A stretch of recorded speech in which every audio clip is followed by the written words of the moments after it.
This time I'll call the Budget Workshop Committee meeting to order and ask Ashley to call the roll, please.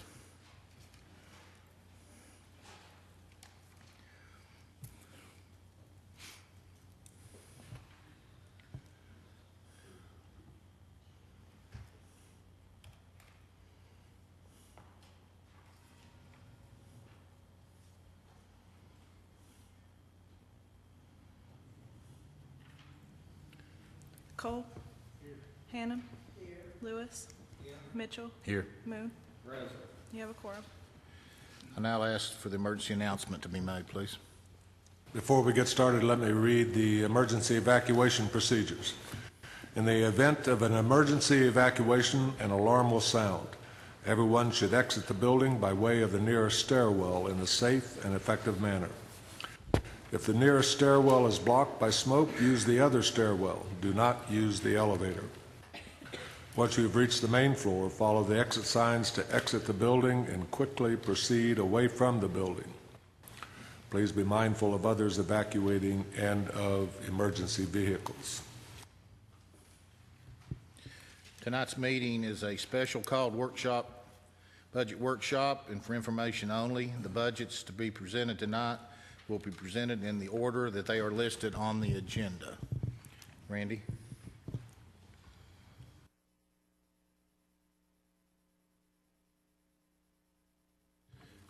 Before we get started, is there any input on items on the agenda? Seeing none. Go ahead, Randy.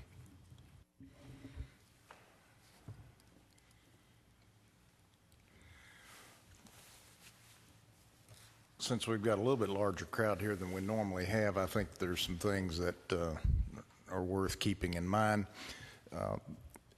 This process, as I stated the other night, has been delayed by the inclement weather that we had. It's kind of made it a little challenging to adhere to our calendar. The information that you have before you tonight is a culmination of all the requests that have been submitted to us, and we have compiled those in the order that you are looking at them. So, for example, you should have a 2015-16 budgeted revenue estimates. That should be the title. It should be dated as of March 16. And that would be a summary by fund. The fund number is down the left-hand side. The name of the fund is the next column. Then it starts with amended budget 14-15, estimated 14-15. Then you have estimated revenue for 15-16, and then estimated expenses for 15-16. The column that's titled Estimated Use of Fund Balance, that represents the difference between the revenue that we estimate and the expenses that have been requested. And as you can see in some of those funds, there will be an imbalance there. There were more expenses than revenues. So your task under state law is to formulate a recommendation that would go on to the full commission. And it's no more complicated than coming up with revenue sources and or expenditure reductions to make sure we don't have that imbalance. The second handout that you've been given, and just as a reminder, everything that we hand out tonight will be loaded on the website tomorrow. So it's there for public consumption. Then you also have an estimated budget of just the offices that report to or have something to do administratively with the mayor. It may be contractual obligations or what have you, and that is titled 2015-16 Budget Summary. I'm sorry. You have just the general fund, which is Fund 101, that is entitled 2015-16 Budget Summary, Fund 101 Expenses. This is the report that ends up becoming the resolution that County Commission will consider for the appropriations. So you have the same format, amended budget 14-15, estimated expenses, requested budget for 15-16. Then you have in the fourth column, requested with Evergreen 15-16, and then you'll have some comments out there on the value of Evergreen to each of those budgets. And then you'll have additional requested items that we sometimes refer to as supplemental requests. Under state law, office holders have the right to request things no matter what the guidance may be on the budget. So, for example, last year for the current operating budget, we asked everyone to try to hold true to a status quo budget. However, we have to recognize that under state law, they have the authority to come and ask you for something regardless of what instructions they may be given. So you'll have then the detail related to the general fund. And then the third document that you've been handed is the request of Fund 131, which is the Highway Department.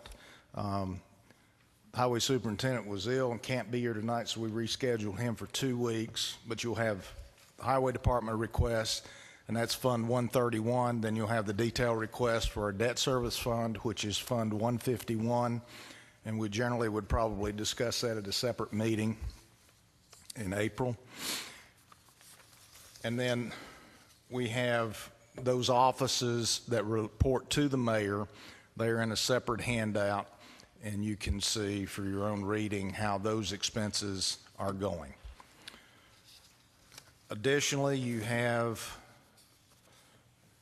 a handout that is, I sent you an email, or the mayor sent you an email that on Friday, where we have complied with his requirement under state law, which is to give you the value of what we think a penny will generate on the property tax rate. And you have a sheet that gives you the computation behind all of that. And this year, as of right now, we expect the value of the penny to be somewhere around $317,500. And then last but not least, you have some notes, just kind of organize questions or thoughts or ideas that come up as the presentations happen. And that's so you can kind of organize your thoughts. We did give guidance to all the office holders and department heads and elected officials that we would like to see a status quo budget for this year. The school board under state law does not have to present a budget till April 1. The weather caused them to cancel their school board meeting. That's been reset for next week, I believe it is. So you will get their request. You would have it tonight had they met, but they have not met, so we're not giving you anything until they meet and vote on something. Office holders have the right under state law to submit budget amendments by May 15. So keep that in mind as well. The budget assumptions that are included in the handouts that we've given you do not anticipate, or we have made no judgment as staff to change or move any pennies in the property tax rate. Our current property tax rate as approved by County Commission is $2.15 per $100 of assessed valuation. It's allocated 66 cents to general county, 42 cents to debt service, and $1.07 to education. As you know, this is a property reappraisal year.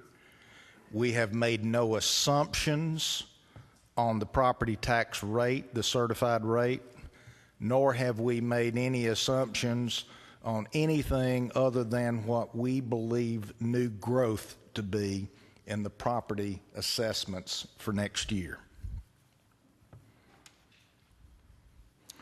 For 2 years, I've been pretty consistent in reminding this body that from my standpoint, we have a revenue issue more so than an expenditure issue. And reasonable people can disagree on that, and I understand that. But we have lived off of fund balance in our general fund and in our debt service fund for basically 2 years.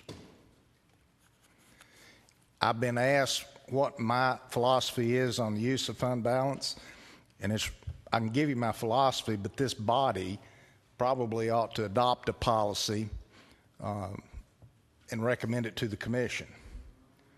But I don't think we need to be using fund balance for day-to-day operating expenses.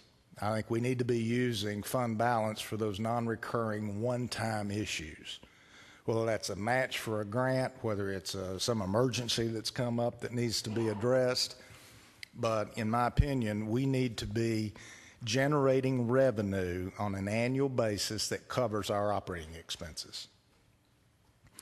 That was mentioned also by S&P and Fitch in their evaluations of our creditworthiness that was done with our bond issue. And you'll be getting a complete report on all of that in the coming weeks.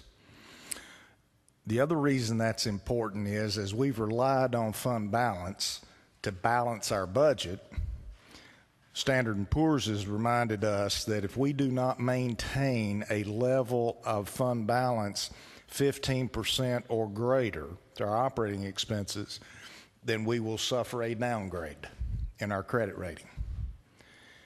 Well, that may not mean much to anybody, but if you go to borrow money and you have your credit rating decreased, that translates to an increase in interest rates. And they have submitted that in writing, and you will see that when I provide you with the report.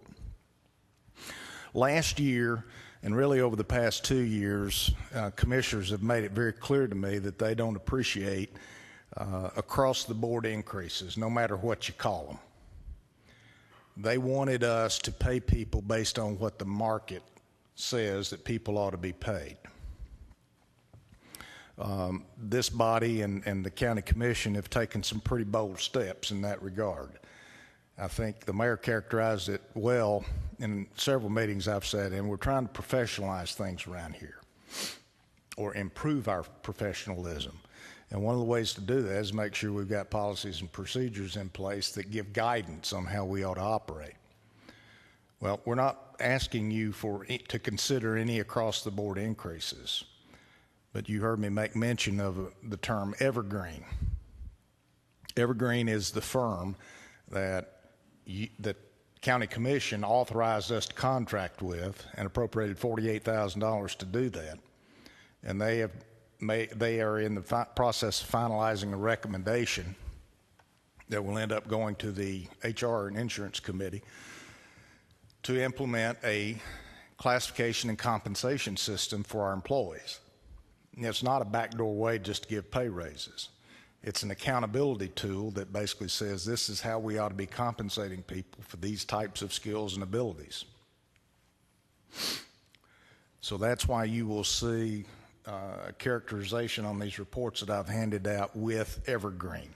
That has been built into the budget request that you will be considering. And then last but not least, I want you to be mindful that we have a responsibility to consider maintenance of effort. And basically, maintenance of effort is when we receive money from the federal government, or in particular the state government, they want to make sure that we're not replacing local dollars with state dollars or federal dollars. So there are different standards that we have to adhere to, but it impacts schools, it impacts the highway department, it impacts the sheriff's department, and it impacts the library. And each of those have separate conditions that have to be met for maintenance of effort. It's not the same standard for each of those funds. So keep that in mind as we go through our discussions. And then as we call the departments up, they're here to present, but it's certainly your right and prerogative to ask them any questions you may have on your mind as well. So, thank you, Mayor. Before we get started, does anybody have any questions for Randy? Just one, Randy, on the Evergreen compilation of information, can you elaborate at all what exactly that compared and who it compared with and some of where that data came from? There are some 25 employers that were included in the survey. We actually asked for more data than that. We received state of Tennessee, Knox County. We received several cities, less counties, but it amounted to 25 responses that we got that the recommendations are based on. And when I say to market, that doesn't mean it is a true market evaluation. This kind of gets us into the 60 percentile. Kind of gets us in the game, if you will. Randy, were all 25 of those organizations municipalities, or were some of them businesses? Most of them would have been municipalities, more municipalities than counties. And I don't recall if there were private employers that were included. I think a handful in the area that would impact the market that we would try to recruit from or recruit to. One more question around that before we get started with numbers and presentations, please. And that would be, you made reference to there's a column that indicates there's a difference between what was estimated and what is asked for versus Evergreen. Do their numbers or does their data include a total compensation package, which would include benefits? Or is it salaries only? This number that is in here is salaries only. The benefits would be addressed under the benefit fund, 264. Thank you. But our comparison was for salaries and benefits, or did we do both of those separately? We asked for both. But the only thing we're giving you right now is the salary piece. We'll address the benefit piece because it comes out of a different bucket of money along with the general fund. Okay, but were the recommendations, I'm not sure how to The ask. recommendations would not say you pay them X and here's what the benefit value ought to be. So we didn't compare. We got the data. We're not making part of our recommendation does not include benefit. Our recommendation at this point only includes compensation. But we have the benefit data. And we're going to present it also, because I don't see I can look at part of this without looking at all of it. I think that's a fair statement. Okay.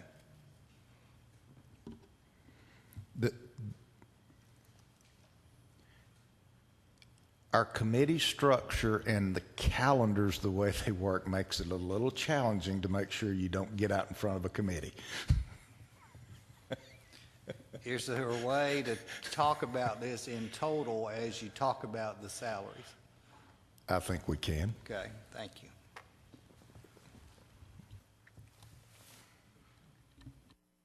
Any other questions? Seeing none, we'll go ahead and start with the presentation, starting with number one will be the Industrial Development Board. Ryan, would you like to come up?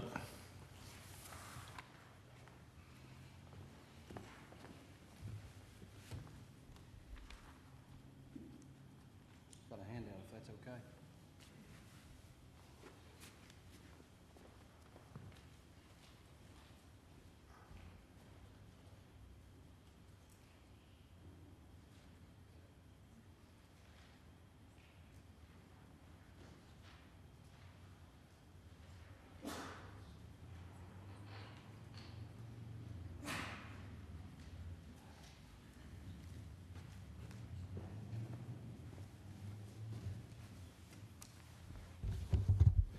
Thank you for the opportunity to come before you.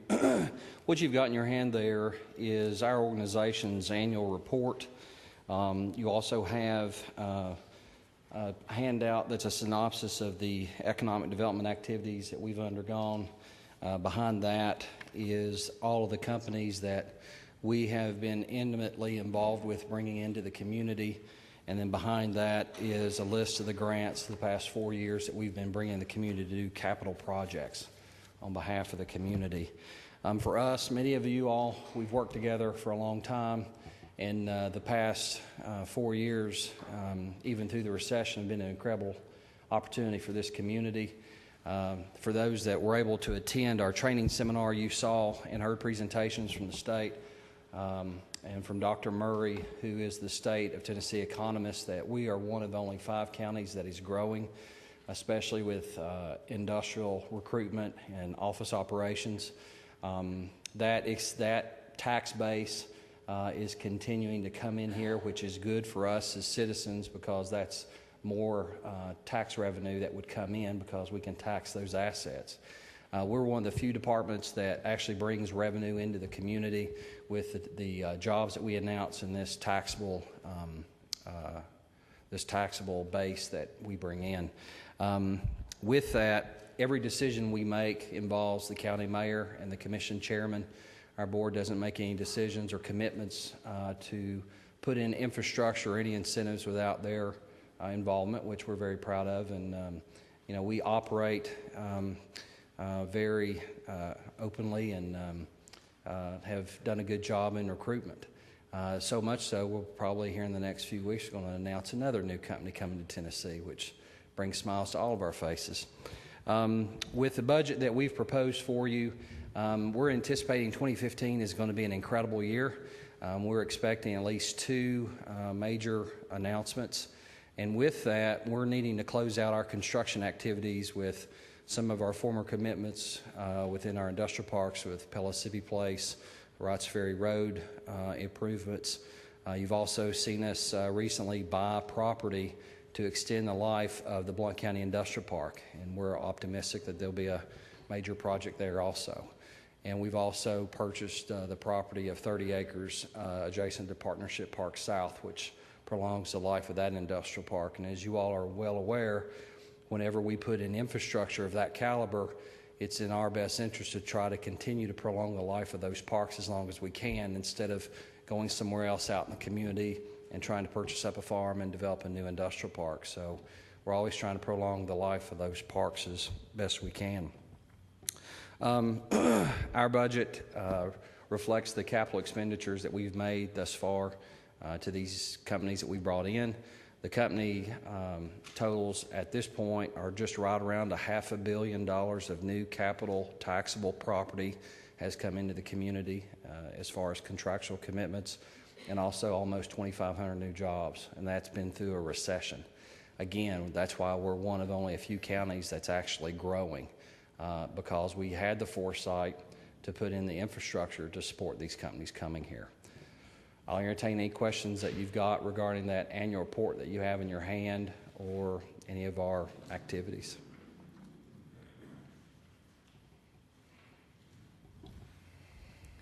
Is there any questions for Brian?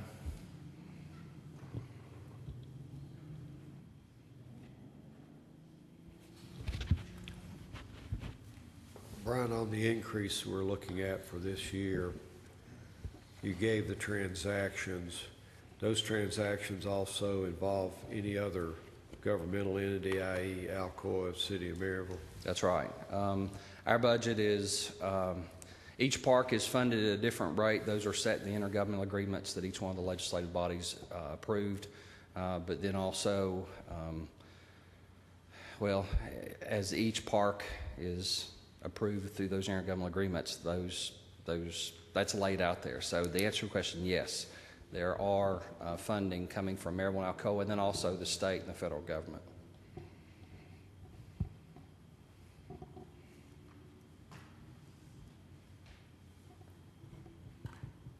Any other questions?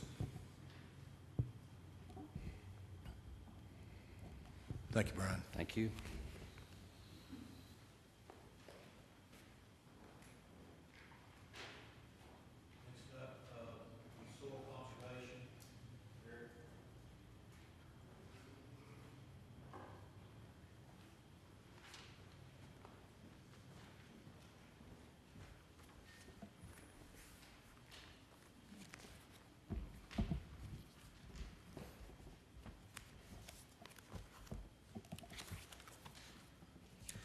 Thank you, Mr. Mayor. My name is Eric Henry. I am the Director of Conservation for the Blount County Soil Conservation District. I have both my staff as well as my Board of Supervisors here this evening. If you don't know what we do, the role or the goal of the Soil Conservation District is to sustain and improve the natural resources within this county. We do this in one of two different ways. Number one, we provide technical assistance for agricultural, suburban, and public lands to implement a wide range of conservation practices that improve soil, water, and air quality. Number two, we secure grant funding to implement on-the-ground conservation practices that directly affect those natural resources. We've had quite a bit of success in the past several years of bringing in grant funding. None of this funding has required cash matching funds from the county itself. For the first half of this current fiscal year, we put on the ground roughly $174,000 in direct conservation practices.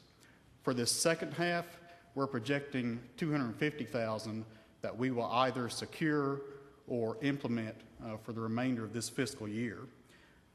You have our budget before you. Once again, we're maintaining a static budget of $119,418 for this year.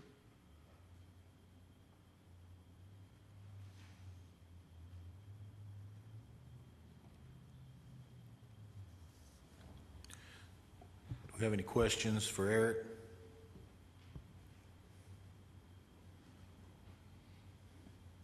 Mr. Chairman, Yes. this may be a good point to address this. Randy, would we be looking at going forward with the number of 129,376 or the request of 119,369?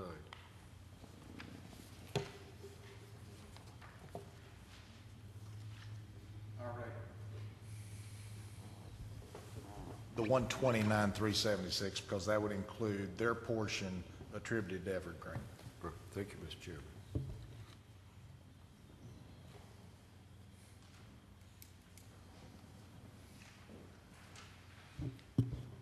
Is there any other questions? Thank you, Eric. Thank you.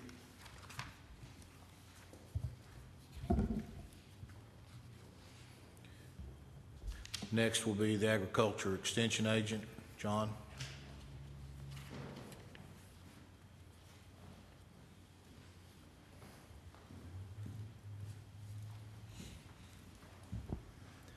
Thank you, Mr. Mayor, Commissioners, county staff.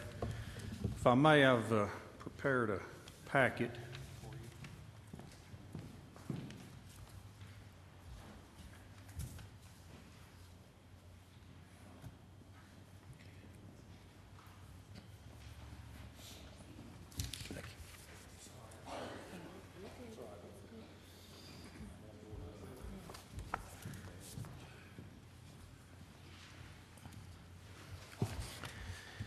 It's difficult or challenging to try to tell all that we do in a few pages, but that's for your benefit, and I would encourage you at your leisure to review that packet more in detail. But it highlights for 2014 many of the activities in which we have been engaged. The Blount County Agricultural Extension Service is an informal educational arm of UT and Blount County government cooperating and USDA, and we've enjoyed 103-year history with Blount County, and we very much appreciate that. It's a cooperative effort in funding between the county, the University of Tennessee, the land grant, which is 1862 institution, as well as Tennessee State University, our 1890 institution.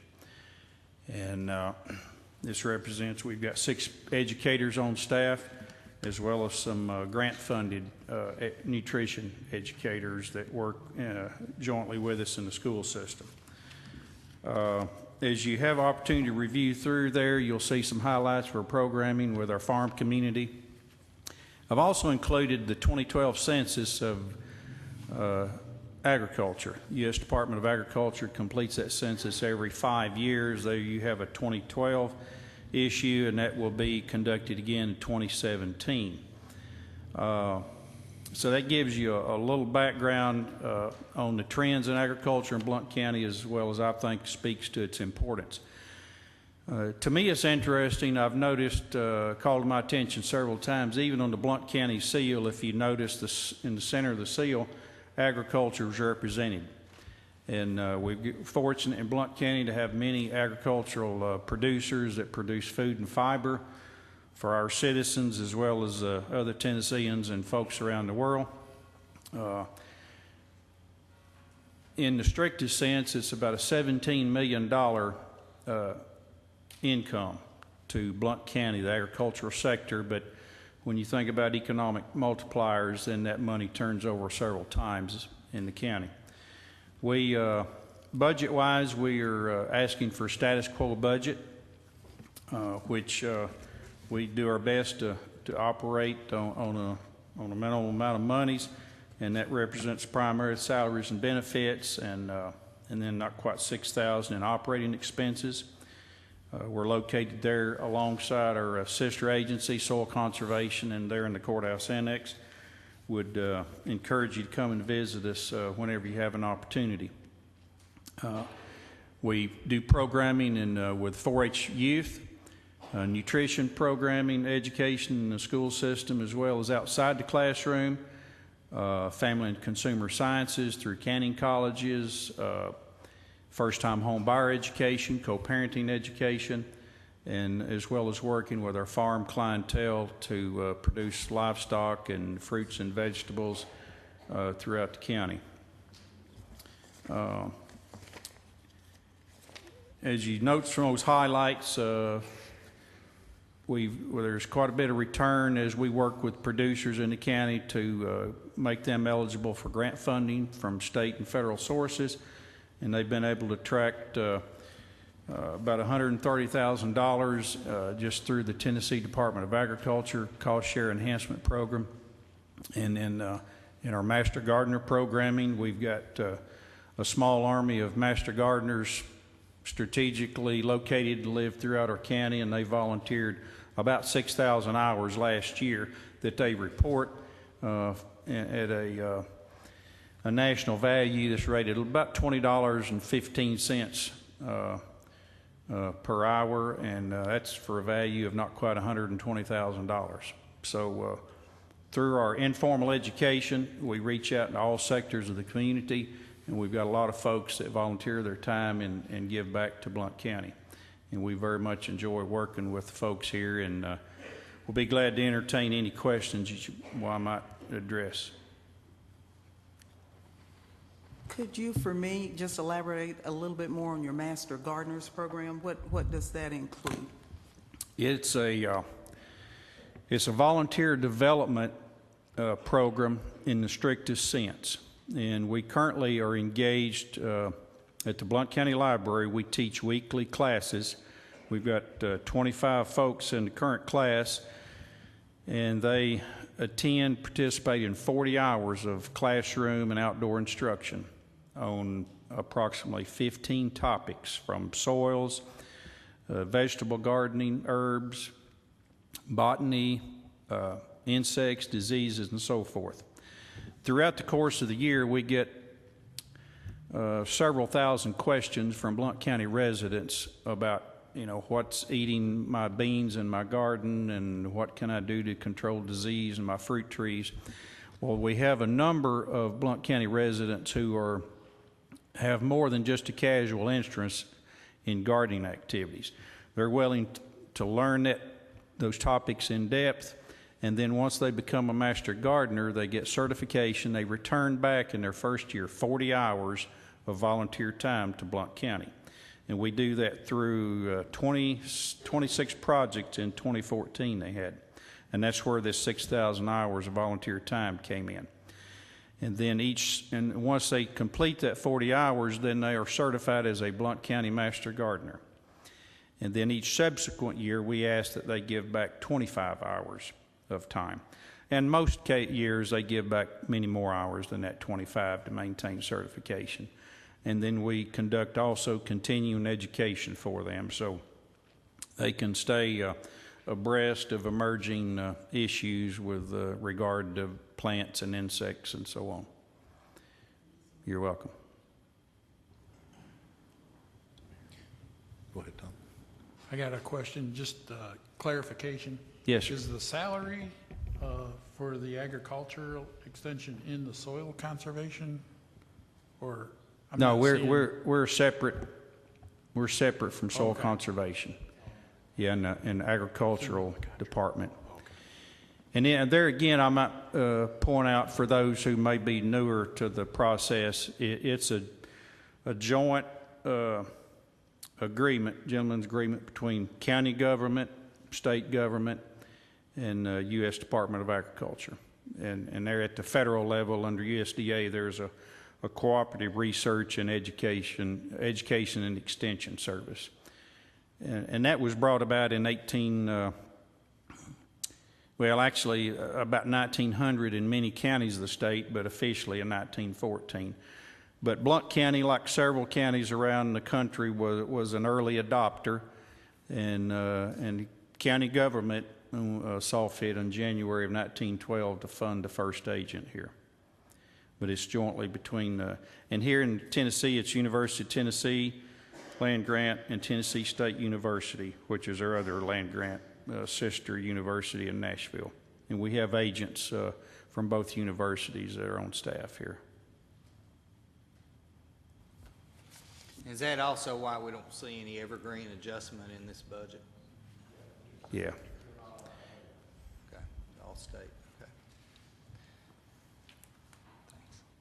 Any other questions? Thank you, John. Thank you, Mr. Mayor. Thank you, Commissioners.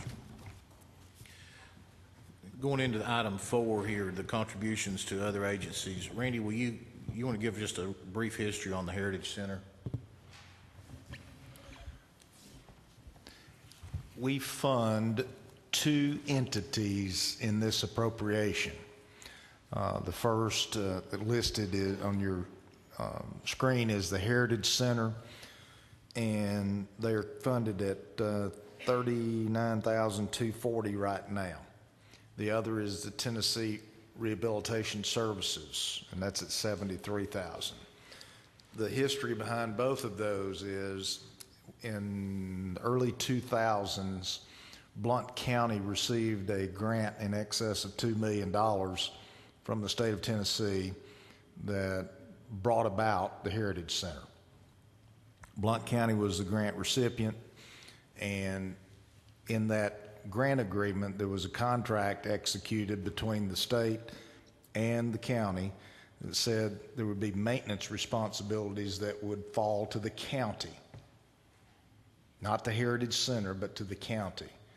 And at that time, it was negotiated, I assume, based on the documents, that Blount County agreed with that because we signed the contract, and we entered into agreement with the Heritage Center to actually perform the maintenance since they're on site. That was done at a cost of $50,000, and I forget what year it was. But then in 2010-ish, somewhere along in there, somewhere along in there, there were budget cuts across county government. The Heritage Center was part of what received a budget cut, and they have been maintaining those facilities up to this point in time for $39,240. I'll let them speak for themselves. The Tennessee Rehab Services used to be funded through the school system. And when we got 2 years ago to looking at clients that were served, there were more adults from Blount County served than students. So Budget Committee and the Commission thought it made more sense to make that a part of the county's budget rather than the school system's budget. School system still has benefit of those services if they choose, but it benefits adults more so than children.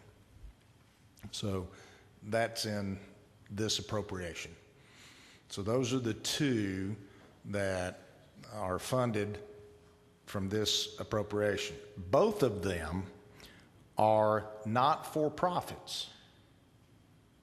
Tennessee Rehab Services is basically a state institution. and they do very good work from what I've seen. The Heritage Center is something all of us ought to be proud of. If you wanted to eliminate funding for the Heritage Center, that's your prerogative. And then the commission would have to obviously agree or disagree with that. But it does not eliminate the county's requirement to perform the maintenance services up there. We would just have to find somebody else to maintain it. If that was not done, then we would have to repay the grant per the contract, and that's over $2 million.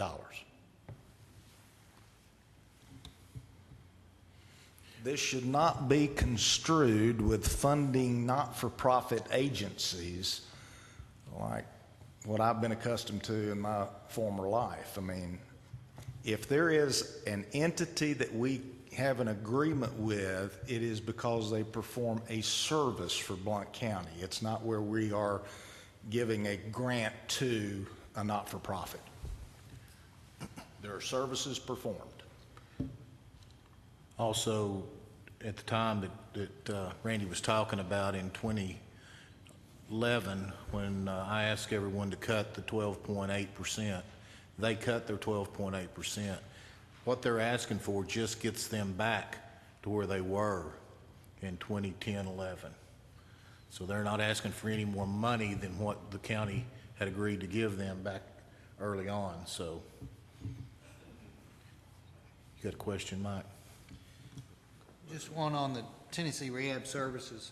Do we still, you said we service more adults than children, but do we still provide service to children as well? Yes. And did we prorate that with the school system, or did the county take it all? No, county took it all. Thank you.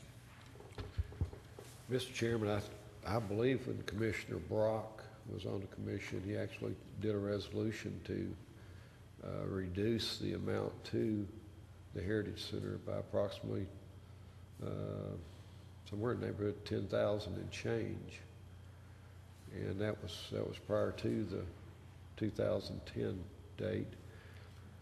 But either way, if for any reason the Heritage Center ever closed or maintenance became a big issue, we'd have a very large bill that would become due and payable by Blount County. Helen Ross McNabb is another group that furnishes a service to Blount County, which a number of people would think was a 501c3. In each of these cases that we're looking at currently, we receive services.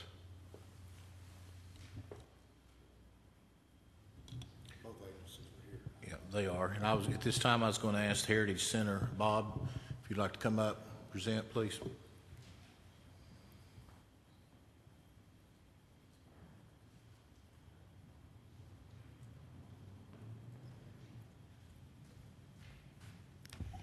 Good evening, Mayor, all representatives. I've not had to do this before, so at this particular meeting, so what would you like me to tell you? When we began this facility, I moved here in '03 to begin this facility, working with the state of Tennessee, the University of Tennessee on the artifacts, and then Blount County government. And at that time, Mayor Woodruff was the one that we entered into a contract with for maintenance for the facility at $50,000, understanding that that would pay for the maintenance of the building, which is actually technically owned by Blount County. We own the land, but Blount County owns the structure, and that we would take care of the facilities, change out the light bulbs, take care of the HVAC systems, take care of all the restrooms, all the other material that goes on. Plus, what we did do that Blount County did not ask was we put in our budget that we would allow all Blount County students into the Heritage Center free of cost on field trips, so there'd be no cost to the Blount County children. That is used every year. We also now give, because of our guild, our women's guild, we give bus money. Gasoline money is what it is. It's $65 per bus in county and $80 out of county per bus. To let you know, last year it was over $7,000 we gave back. We're the only museum in the state of Tennessee that does this. So we try to do our best to support our county that we live in and maintain the heritage of the county. The only other point I'd like to make is that our attendance went up last year by 15%. We went up to 37,000 guests that visited us. That's the most we've ever had. And so we're actively trying to participate in that more and more. With our buses, we go into the coves, but we also go to Tremont, Elkmont. We also go to Cherokee, North Carolina, again, doing education for the communities. Questions, please. Does anyone have any questions for Bob? Thank you, Bob. You're welcome. Thank you. Rehab, Deborah, would you like to come up?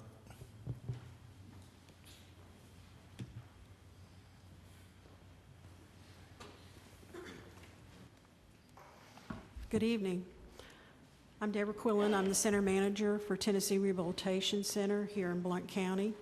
We are located at 1749 Triangle Park Drive. If you're familiar with the Red Cross building, we're directly behind it. We have been located in that location since 2010, and that's the 4th location for Blount County. The centers began back in 1962 under a legislative act by the state of Tennessee, and I've given you a brief history in your handouts there.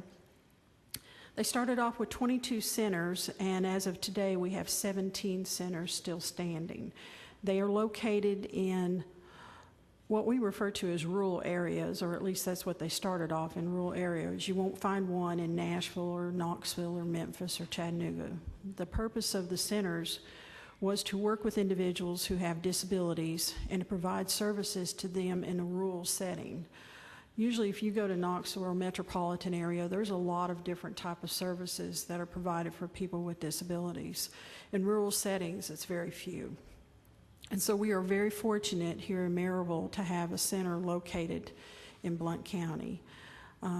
We service Blount County citizens, and our sole purpose and our mission is to assist individuals with a variety of different types of services to help them to become employed. Employed. I stress that word, employed.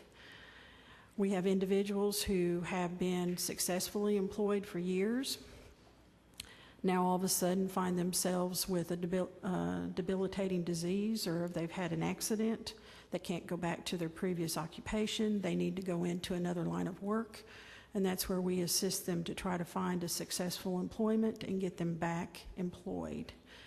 Another group of individuals may be somebody who may have a disability who's been drawing Social Security and want to try out work in some capacity. They may not be working full-time, they may just be working part-time. But those individuals want to contribute to society, and they want to be working in the community. Last year, the combined salaries of the individuals that we put back in Blount County employment was over $800,000 of combined salaries. That is our intention, is to put everybody back for employment and be back to be tax-paying citizens.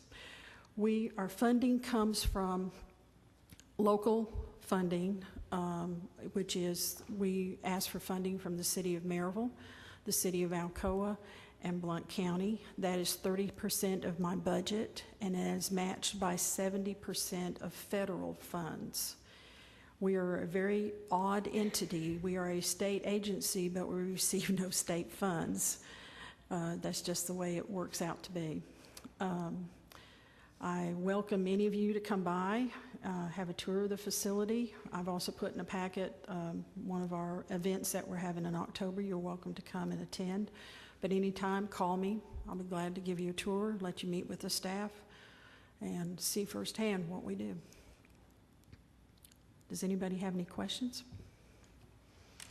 Talk a little more, I see the great work we do with adults. Tell me a little bit about what we do with children as well. The Blount County Schools, Heritage and William Blount, send students to us who are under the special education program, who are in their exiting senior year, whatever last year they may be in school. They come to our facility for a half a day, and we teach them and train them in work skills, how to be a good employee, to do a time clock, how to follow up with your work and make good decisions and be on time. And so that they go back to school at lunch, and then once they graduate in May, we start the process toward trying to find them a job. And so we work with a variety of different types of students, anybody who qualifies with special education. Mm-hmm. And what's the ratio between adults and children through the program? Well, right now we've serviced like only 10 students this year. We've not serviced a whole lot, not as much as we have in the past, but we've serviced 10 students this year. Mm-hmm. Thank you. Mm-hmm.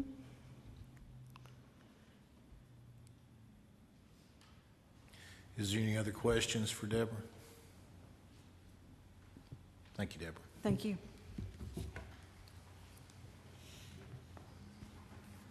Next up is the County Commission. Rhonda?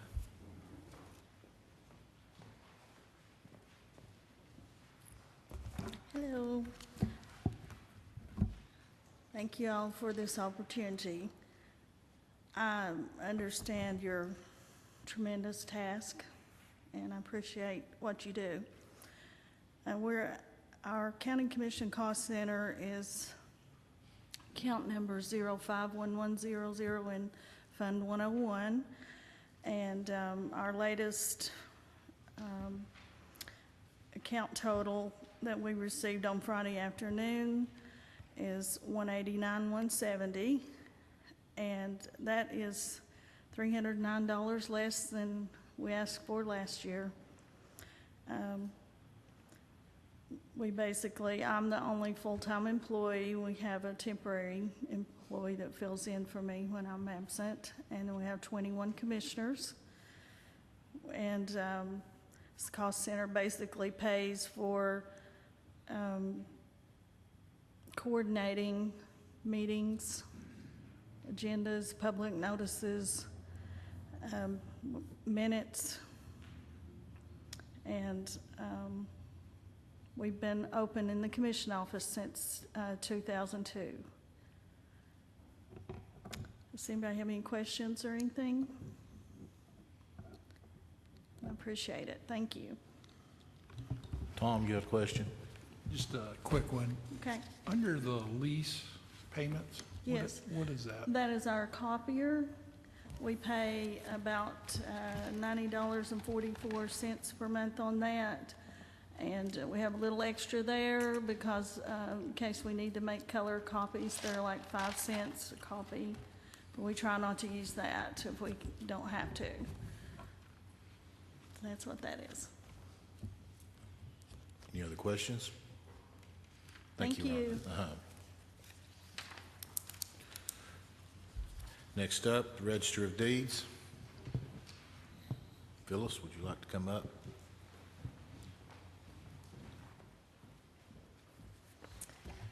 Hello, my name is Phyllis Crisp. I'm the Register of Deeds. Good to come back before the old faces and good to see the new faces. I come to you again this year. There is a decrease in my budget, even with the Evergreen study being factored in. And I'm going to be below my budget of what I had asked for last year.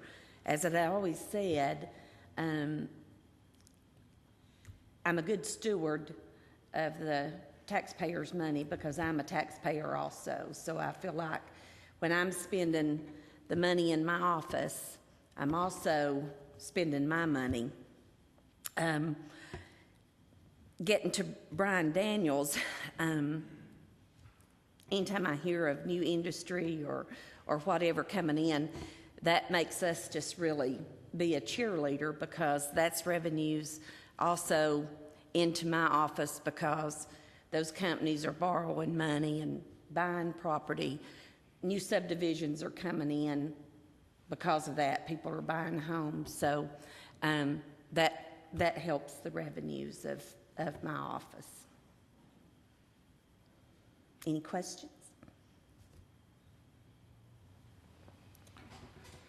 I'm just curious, do you have anything major that you did this year that helped you come in under budget, or do you have plans for the future that can help improve?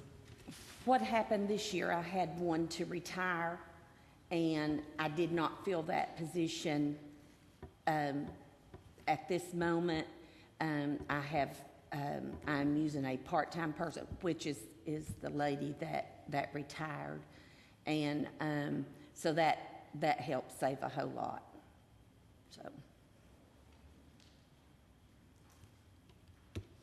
anything else? Thank you so much. Thank you, Phyllis.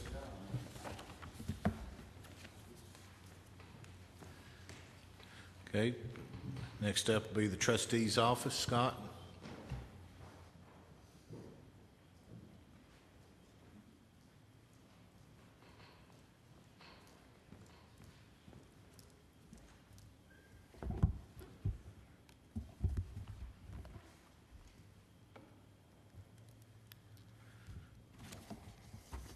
Good evening.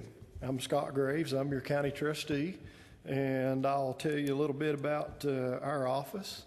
We're charged with collecting and accounting for all the federal, state, and local funds that are used to operate Blount County government.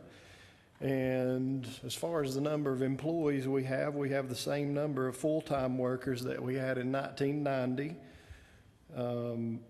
And we have actually less part-time workers. We've been able to reduce that and the number of hours that those part-time workers work in the last few years. And our workload certainly increased, but through technology, training, and certainly constant change to be more efficient, we're able to do our jobs. And as far as the changes in the budget, insurance and benefit changes per the Evergreen study is included in the budget to ensure our employees receive a competitive wage. And there's no change in the bottom line in the operations portion of our budget, and there really hasn't been in a long time. Our office is a fee office, which means that we're designed to pay for our budget with our fees. And just a little bit about that, our trustee fees revenue estimate is going from $1,950,000 in the current year to $2,015,000 for next fiscal year, which is a $65,000 increase. And of course, that total is much more than what it costs to operate our office. Do you have any questions?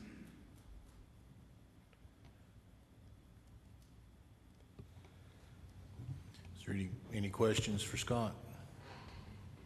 You will not see the revenue number you're only looking at the expense side right here. The revenues are elsewhere in the budget proposal. Randy, this may be more for you than Scott, but looking at the employee insurance, health insurance, for example, amended budget was $30,600. So the requested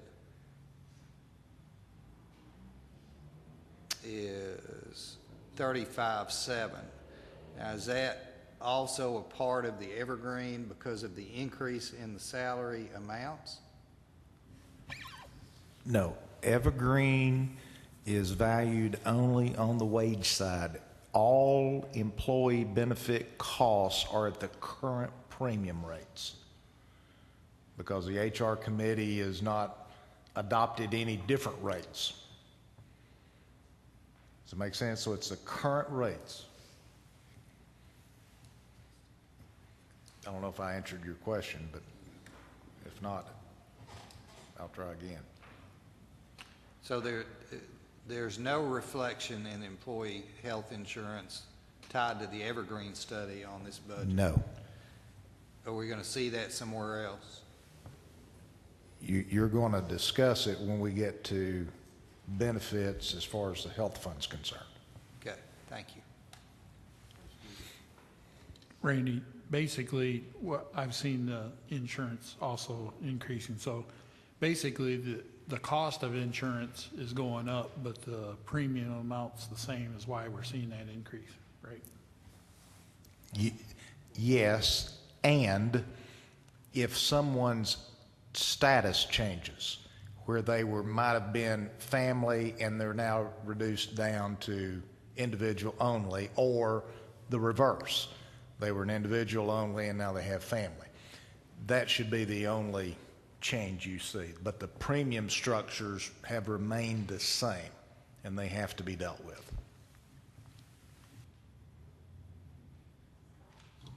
Any other questions? Thank you, Scott. Thank you. Next up will be the property assessor. Tim? Good evening, Mayor, board members. And yes, I do hold the most glamorous job in the county, property assessor. I bring to you this evening 3 different budgets: a main budget, reappraisal budget, and a county board of equalization budget. All 3 budgets have been held status quo with the addition of the evergreen results. The 52,300 is our main budget, and again, it was held status quo. Evergreen results did make a difference in that budget, but that is the only change. 52,310 is our reappraisal budget, and it actually went down due to some insurance costs. And our 51,210 is our County Board of Equalization, and we are in a reappraisal year, and we are holding that budget also status quo.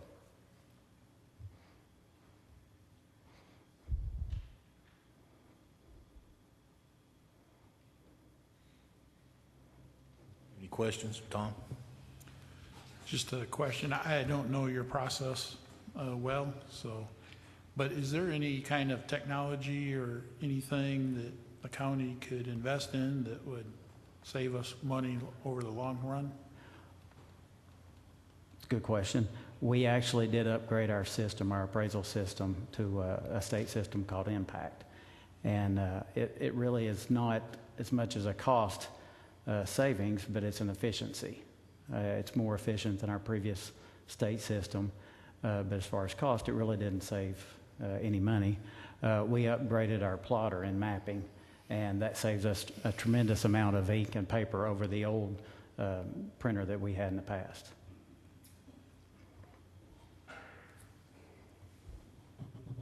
Any other questions? Thank you, Tim. Thank you. Next is the county clerk's office. Margaret?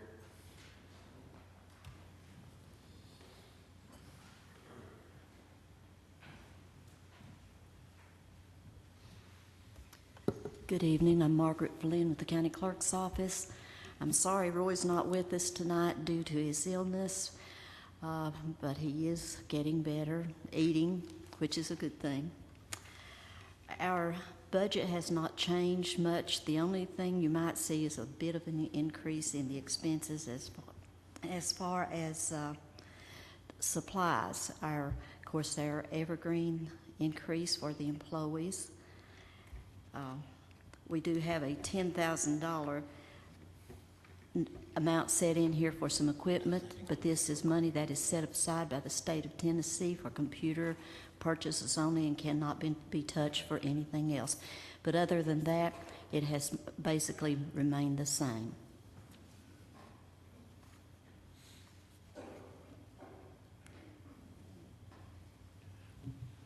Do we have any questions for Margaret? Thank you, Margaret. Thank you. Next up will be elections.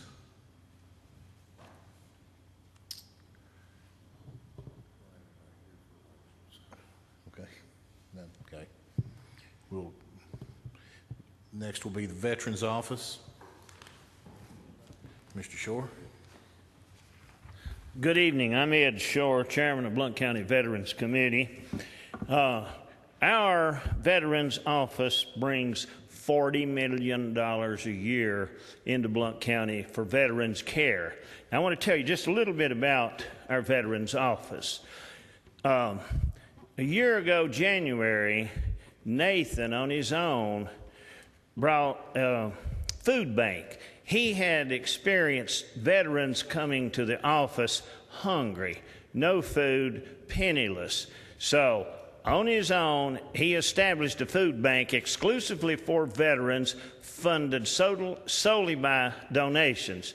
Just recently, a local business donated 1,200 non-perishable food items. Two quick little examples. Last week, a veteran came in hungry. He left with a smile and a week's of groceries. At Thanksgiving, a veteran, a single father of two, said he would not have had Thanksgiving dinner if it hadn't been for our Veterans Food Bank.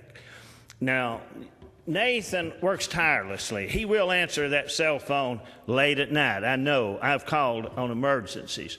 Every time you turn TV on, you can see what's happening and see these horror stories that the way veterans are getting treated. Just about 3 weeks ago on a Sunday morning, Nathan got a call at home about a veteran up at Blount Memorial, stage 4 cancer, penniless. The family was destitute. Nathan came in after church, went to the hospital, got all the information, processed it that afternoon, turned it in to the emergency procedure at 8 o'clock the next morning. 4 days later, on Thursday, the family had much-needed financial relief.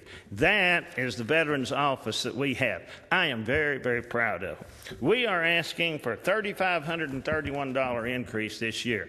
Nathan's salary will still be $14,000 less than the one before him. A vote for this budget is a vote for the 13,000 veterans of Blount County. Thank you. Does anyone have any questions? I would like to point out also that the Veteran Services is still less, their budget is still less than what it was in 2010 and 11. Thank you. Thank you, Mr. Shore.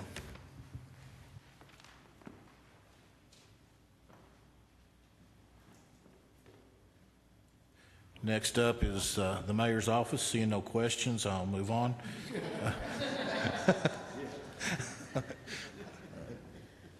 Okay. I have some of my department heads here. If there's any questions for any of the department heads, what I would like to say is overall, the mayor's budget, my request this year for 2015-16 minus the evergreen is still less than what the mayor's budget was in 2010 and 11 by a considerable amount of money. So we're still being very frugal and with the money that we have. The departments have really done a great job. They've come a long way. If you haven't had a chance to visit any of them, from probation to the animal center to development to any of the departments, I think you're going to see that they ran very, very frugal but with great professionalism. It is an increase if you add evergreen into it, but it's an increase from the 2010-11 budget of about $40. I'm going to have $40 more to implement evergreen in the mayor's office.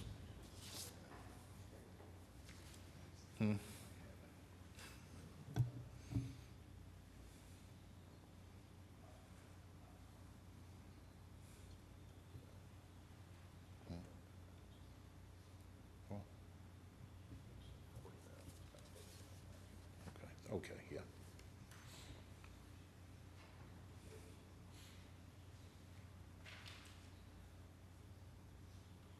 Is there any questions?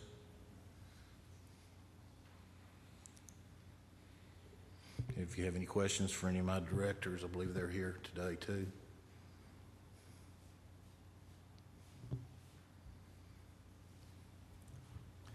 Ed, line 500-189, the difference between the amended budget of 243.6 and the estimated expenses of 176.7, I know there's a reason for that, and I can't remember what it was. Which one were you Which at? account? Department? Which one is it? It's line 500, 189. Hold on.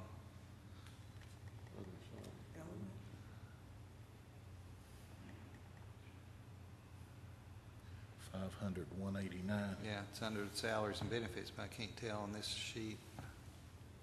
On the very top, which account number is it?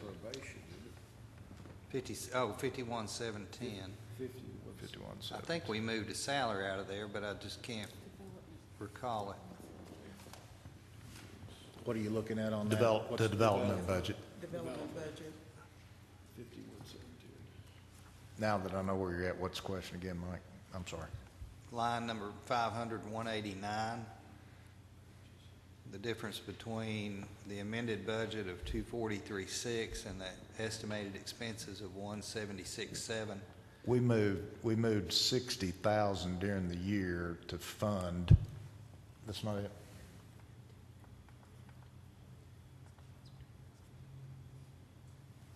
Two less employees between 14 and 15. Is that your question? Yeah, we've got estimated expenses of 176, and we got a request back up to 251.9. So I just want to. I'm two employees short right now that I haven't replaced, that I've got to replace. So okay, that's my I've got question. it. Okay, thanks.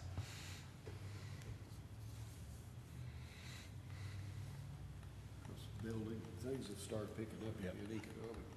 It was okay during the winter, but now I'm going to have to replace them.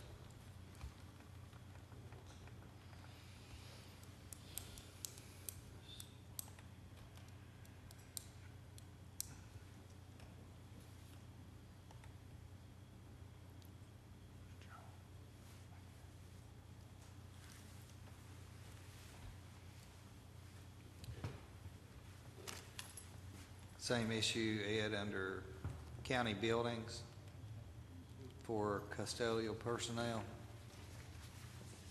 County buildings.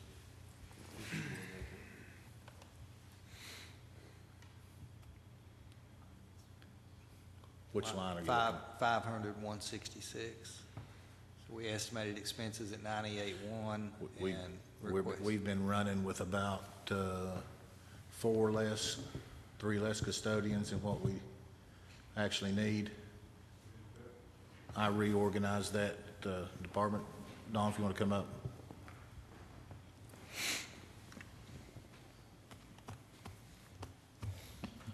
That was, what you're seeing reflected there was part of the reorganization of the department.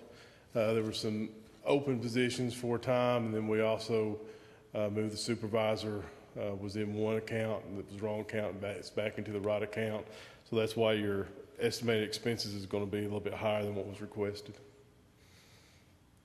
Those, the general services department, there's actually 4 budgets that are included in that, and then the mayor reorganized those departments, put it under general services 6 months ago. From the reorganization, the savings that we saw from them, we were able to put on a full-time or a dedicated HR director. We were able to use some of the savings to help fund an animal control officer, and then there's another $60,000 that was generated that we're going to be able to use to restore, fix, buy the equipment that we need to keep our buildings up and running. So you'll see some things jockeying around in this account. It's still revenue neutral, but things were moved, and most of those were from positions that were eliminated or not filled during the merger. Okay, thank you.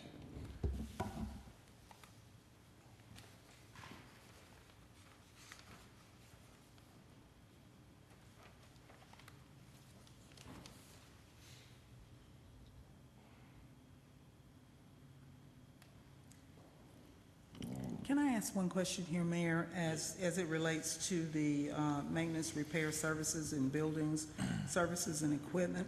Excuse me.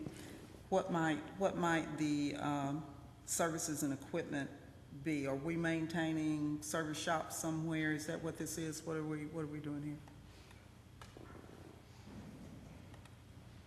What number are you on, Sharon? I'm on 500, 335, and 336. I think I understand buildings pretty well, but Okay. repair services equipment. Equipment would be any of the things that we need to keep running, including the HVAC systems or any of the equipment that's used to clean, maintain, or repair the building. We have various pieces of equipment, floor machines, welding machines, different things that the guys use just to keep everything going, so we don't have to call in a specialist all the time. Okay, so this is the cost for maintaining the equipment only, and not This the would be people that are... to repair for the services and equipment, right? Okay, thank you. Don, how many buildings are we keeping up with just under this department? We've got at least 7, I mean, and then it goes to 11 if you count the ones that we help out in. There's some we're dedicated to, and then there's some like the library where we assist with. You're doing that out of 3 guys. Okay. Are you looking at perhaps a project this year that maybe wasn't in last year's? I see an increase of about 20,000 or so. You looking to do something maybe? We took part of the savings when the mayor reorganized. We used that to pay for the evergreen. So this year we're taking that. There's a lot of projects. This, is a 100-year-plus old building. There's just a lot of projects, everything from replacing flooring to we have some fresh air problems in the basement of this building. There's a lot of small projects that need to get done. Do you have some scheduling software that helps you with that? We don't have any specific software right now, no. There is so many things, so many needs that we found that we're working on it. We just finished painting the hallway coming up on the 4th floor. The wallpaper was actually rolling down the wall. You could look between the windows and see outside. I mean, it's just been one thing coming up after another that we're trying to get taken care of with this building. I mean, our HVAC systems are in bad shape. A lot of the department heads and elected officials can tell you, especially in high demand times, either cold or when it's really hot, we do our best to keep the facilities livable. Please tell me that the HVAC systems are not on the roof. They are. They are. I asked you not to tell me. I will say that even in that budget line item there, in 2010-11, it was 1.570 million, and we're at 1.402. So we've considerable decrease in our expenditures, and I think doing an excellent job trying to keep these buildings something that this community can be proud of when they come here. Any other questions? Yeah. Thank you. Tom? I want to go back to the custodial just for a minute. You already mentioned that we were able to, get the job done with less people, and we moved some of that money, if I remember correctly, to the animal center to support them. But what's happening that are we not able to maintain things the way they should be now is why we need to increase it, or? What you're seeing on the estimated expenses, one of the problems that we had is when we reorganized, and y'all need to help me out with the accounting folks, we were pulling some that you're going to see, the supervisor out of custodian. The way the old budget had it was actually pulled out of a maintenance account.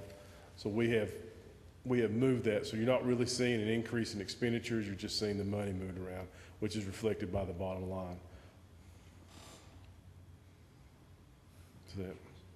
Rather than come and ask for new money, we're taking money under the mayor's control and having it reappropriated so the bottom line's not increasing.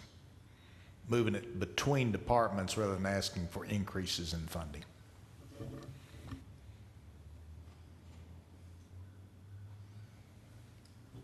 Any other questions? Thank you, Don. Let me make one other comment, please. There is a separate pool of money in Fund 112 that goes for courthouse improvements and jail improvements. And that's funded with a fee that's associated with court cases. And the larger projects that like if we were to replace windows or something of that magnitude, or put a new roof on like we did last year, that's where those types of costs would come from, not out of this operating budget. It's for capital.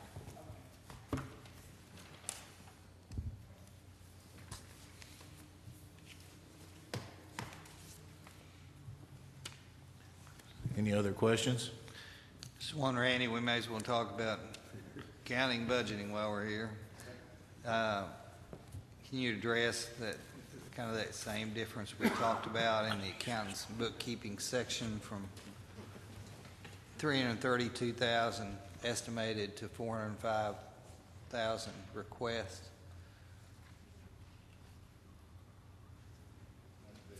500, 119. The account right under it, we moved someone from clerical up to that account, that line item. Okay. And then the rest of it, I guess, is evergreen. Mm-hmm. Great. Thank you. Yeah, I think my total increase for Evergreen was like $3,000 and change. Okay. And that reminds me, while we're talking about compensation, the budget does not include any increases in elected official salaries based on the information we received from CTAS.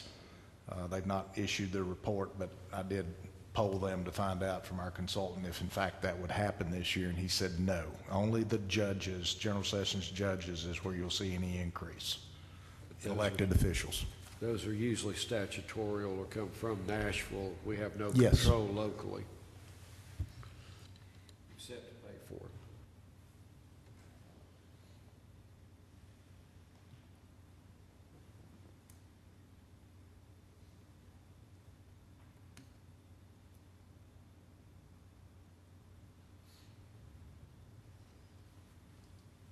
Any other questions on any of the other mayor's appropriations? Just one, Randy, same question on data processing. John, you may as well come out from behind the curtain back there.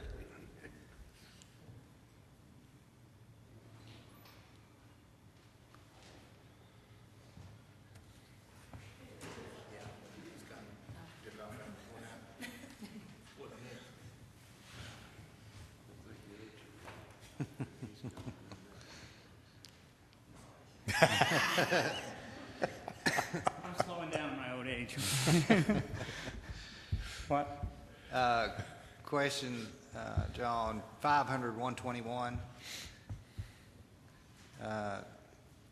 Estimated expenses for 14, 15 were 261, 190, and it looks like budget request is 297.3.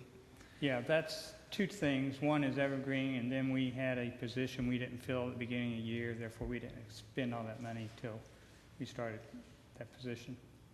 Okay, so it's it was an unfunded position. For a part of the year, yes, sir. Okay, thank you.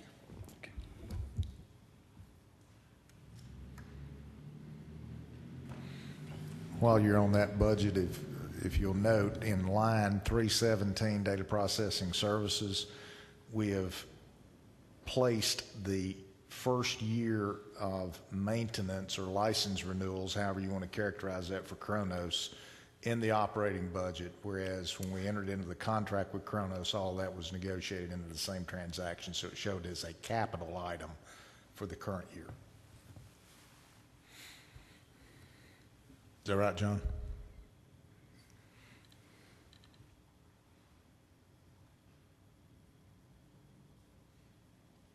Has anybody got any more questions for John before he breaks and runs?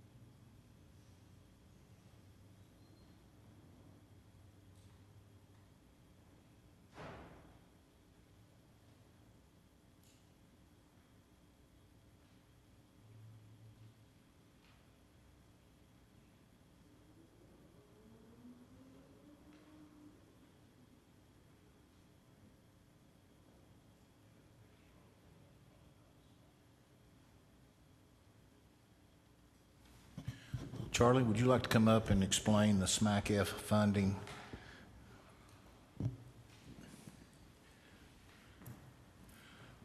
Charlie's the director of the Animal Center. Good evening. We're very fortunate to have a partnership with Smoky Mountain Animal Care Foundation, and back in January we transitioned to where they now give us an annual allotment to cover a veterinarian and a vet tech. The veterinarian is full-time, the vet tech is part-time.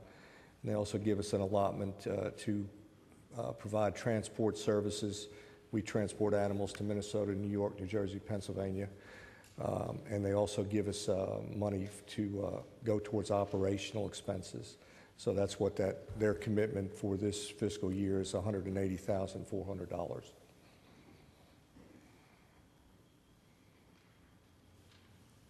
And kind of like the way the trustee register and any of those other fee-generating offices work, you're only seeing the expenses here on the appropriation side.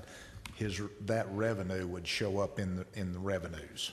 Yeah, this year we're on track to generate $102,000 or in excess of $102,000 in revenue back to the general fund for the county.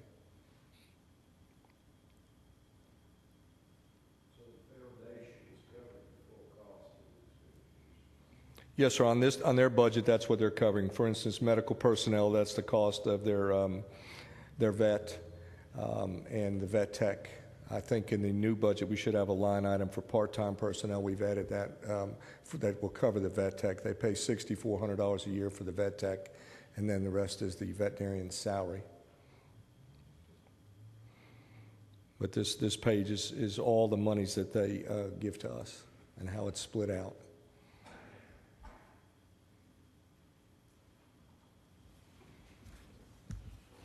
Tom? I got a question. So in the salaries and wages estimated for 14 and 15 is 110, 652, but the requested budget's 141, 844. Are you hiring Are you another back person? on my budget or the SMAC-F? You're back on my budget? 141, yes, sir. This is this should reflect the fact that we now have an additional employee, an animal control officer. That's what that should reflect.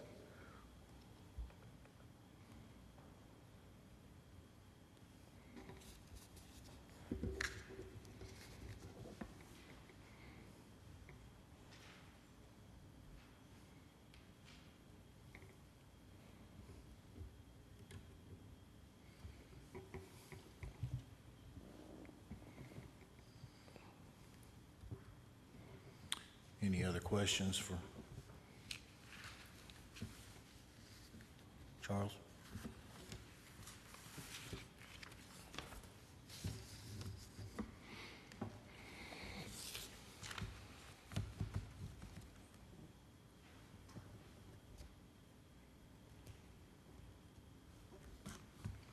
Thank you, Charles. Yes, sir. Charles, appreciate it, Charles.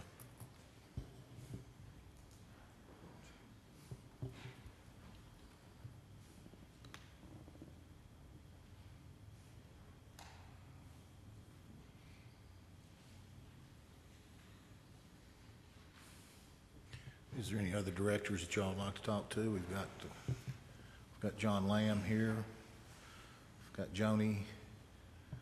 We've got Justin. Health Department. Mickey's not here right now. I've got a question about a couple of things on there. Is there anybody that can address those, or do we need to wait? What are the questions? One, Health Department. clerical personnel is about a 30% increase from estimated. About 85 to 110. Part of that's probably evergreen, but is there a way to tell how much of that is? 162.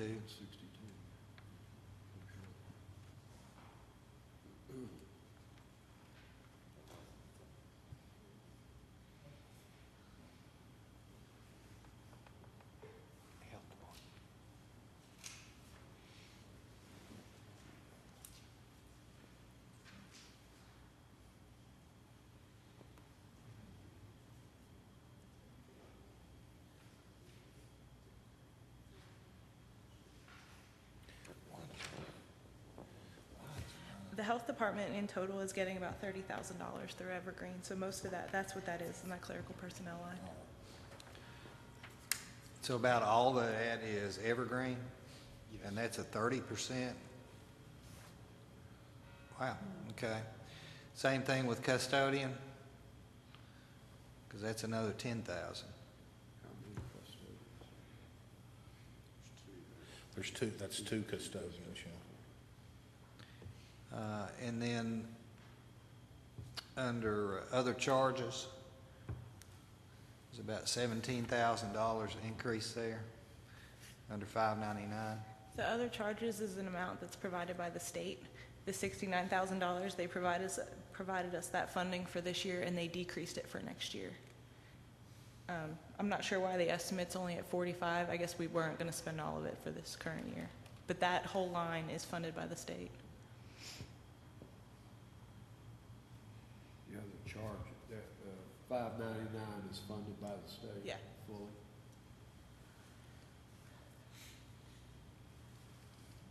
So that funding level is just decreased. Yeah, the state told us that they were decreasing their funding for it. Okay.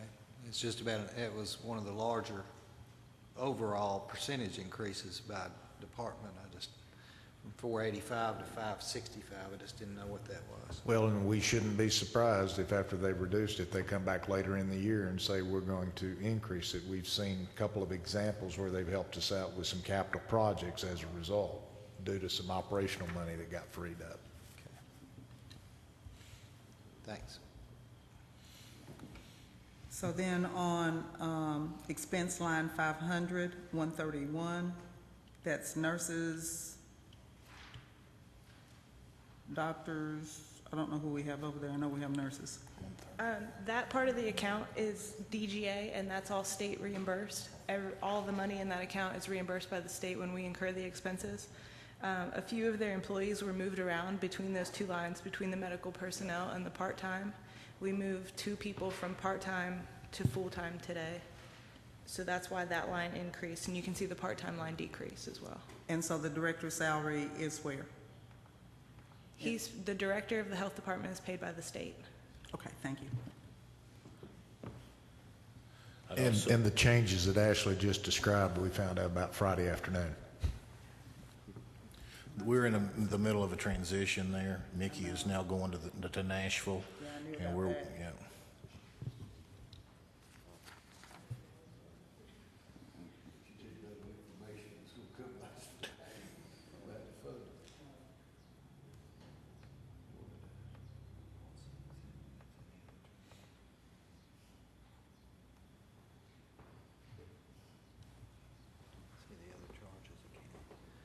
And the state funding is in the 111, is that right?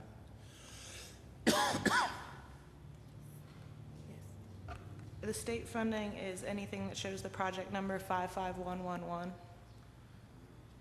That's the second page of the health department budget. Yeah, under 599, you mean? Oh, I'm sorry. Yeah, 599. Yeah, the 599 in that main account, that is funded by the state. So they funded last year not much. I just wonder why the request is $45,700, which is about $43,000 more than we received. Do we expect an increase in that line? They told us at some point during last year that they were going to give us the $69,960. So the health department brought a budget increase to the budget committee during this current fiscal year, and we increased it, and they're estimating that they're going to spend $45,000 of that money. And then for next year, the state told us that they were going to decrease that funding and that we're only going to get $62,000 for it next year. He's looking at this. Yeah. So we went from basically 0 to 62,000?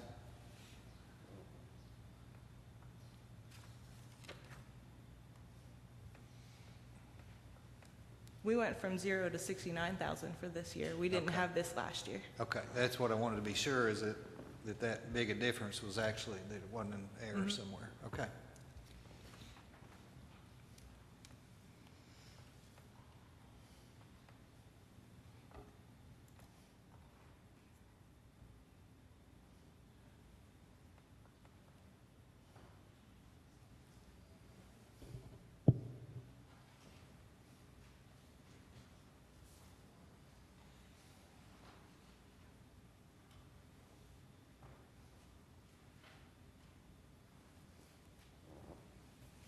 Anybody got any questions, Tom? I'm sorry, but I guess I need to come back to the animal control for a minute. I understand the 355, 426 going up to the 407 is the additional officer. And then there is another budget there, let's see. It's for 180, and I understand that the donations should cover that. I guess my concern, I'm concerned, my understanding, unless I'm incorrect, was that originally the animal center, Blount County was going to support that and get that running, help get that running, and then it was going to be more of a community sponsored activity. And now we're looking at almost $600,000 budget. Of course, we get $180,000 back in contributions, but I'm not against the animal center, but I'm getting concerned because, I mean, we're approaching now, $500,000 a year to maintain it. So, Well, actually, for this year, I think my budget was status quo as it was in 12-13, and it is again this year. And it was approximately $331,000. Last year, we generated over $100,000 in fees. So it cost the county about $231,000 less the unused budget that we had, which I believe was in excess of $30,000. So it actually cost the county last year $199,000 to run the center. The $180,000 addition is just to continue programs that SMACF originally was responsible for, and they wanted to get out of the operational side of it, so they entrusted their money to us to continue their surgery operations with the full-time vet and vet tech, to continue their transport operations, which benefits the county. If we can transport animals, we have to euthanize far less animals for space. And then also to offset operational things that they do. They provide services through their operational funds for heartworm treatments, medications that are not normal medications by any animal center. So that is what we do, but that's additional money to continue programs that they started that are above what a normal animal center could operate in. For the life of me, I can't understand how the animal center could ever be operated with one county employee and the rest volunteers. Volunteers cannot be made to follow orders. They cannot be put on a schedule. They do not like to clean. And we spend countless employee hours every day cleaning and sanitizing our center.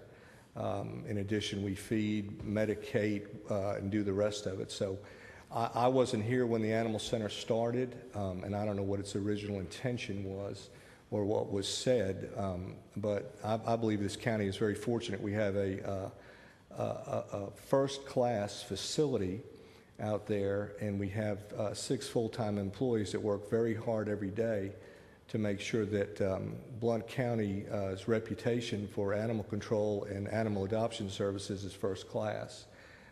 I know for a fact that could not be accomplished with volunteers.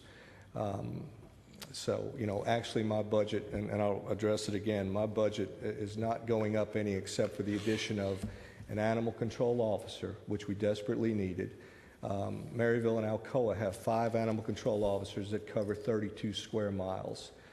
Before the addition of this animal control officer, we had 1 who covered 373 square miles. In addition, we are required to intake any animal that a resident of unincorporated Blount County brings us. I don't have a right to refuse, like volunteer-run organizations like the Humane Society. So I have to take that animal in. And I need the staff and the personnel to do it, and I needed the additional animal control officer. So I think when you look at it and analyze and take away SMACF's money, because that just allows us to do additional things for the animals, which also benefit the county.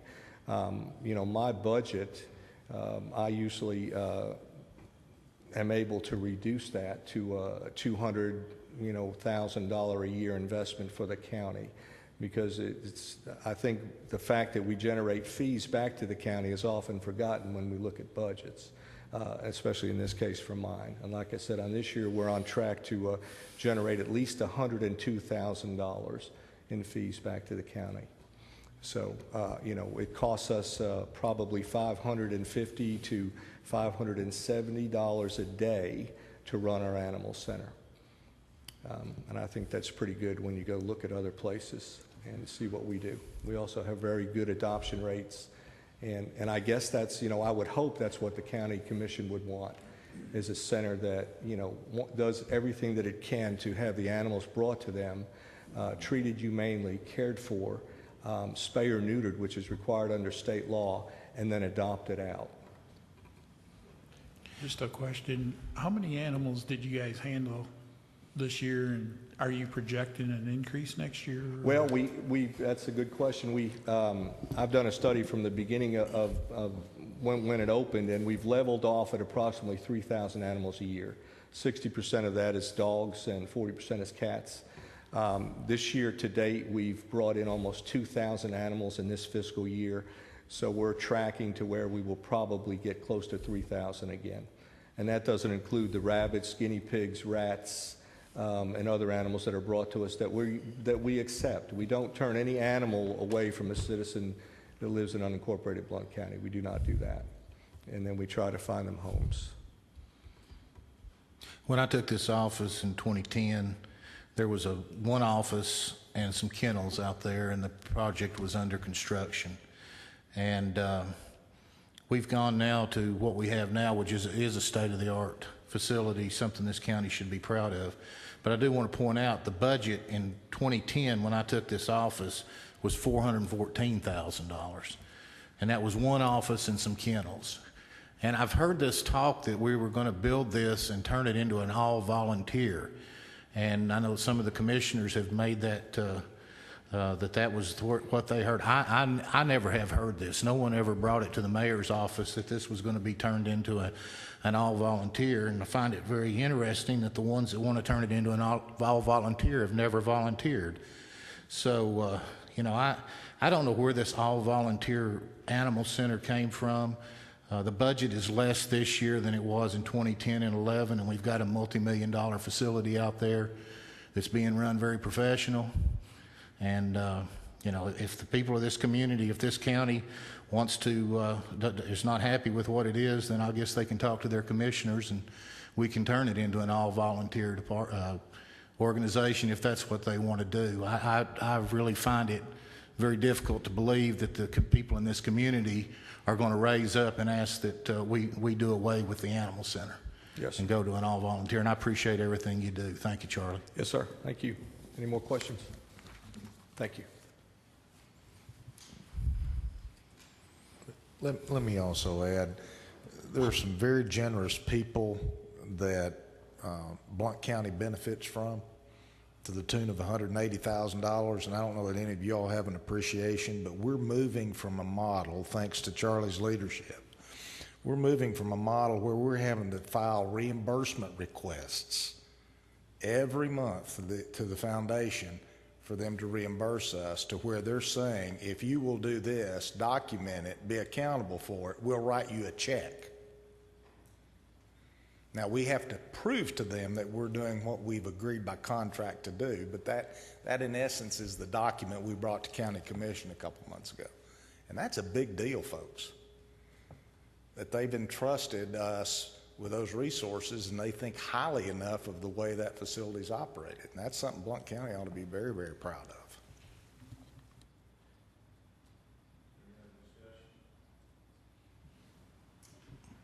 of. Do I hear a motion to adjourn? Oh, input on items not on the agenda. I'll take that one.